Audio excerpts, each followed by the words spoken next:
Pemirsa, kasus pelecehan seksual oleh oknum dosen kembali terjadi di perguruan tinggi berlabel negeri. Kali ini terjadi di salah satu fakultas Universitas Negeri Makassar. Hal tersebut terungkap setelah curhatan sejumlah mahasiswi yang mengaku sebagai korban dari oknum dosen yang sama. Sebuah kabar kurang sedap menerpa kampus pencetak kaum guru di Sulawesi Selatan. Sejumlah mahasiswi Universitas Negeri Makassar mengaku telah menjadi korban asusila oleh salah satu oknum dosen di salah satu fakultas. Kasus ini mulai terungkap melalui media sosial Instagram MEG UNM sejak beberapa hari yang lalu dan semakin ramai melalui utas yang dibagikan melalui akun Twitter Berjisung.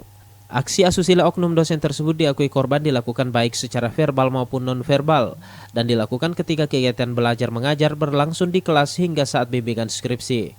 Berdasarkan keterangan para korban yang mengaku di media sosial, banyak korban yang takut melapor ke pihak kampus dengan alasan adanya kekerasan akademik yang dilakukan oleh oknum dosen tersebut.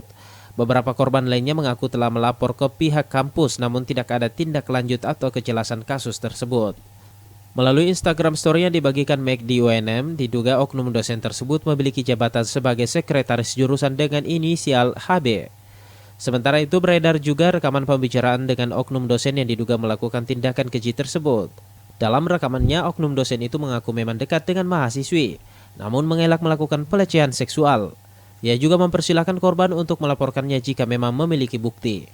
Kalau saya dekat dengan mahasiswa, iya. Tapi untuk melakukan hal-hal begitu, saya berani bersaksi. Dan siapa orangnya boleh datang itu mau ngaku-ngaku katanya itu. Aksinya diduga dilakukan sejak tahun 2012 dan kasus tersebut kabarnya telah dirapatkan oleh pimpinan universitas. Fitri Herunisa, Solabes TV.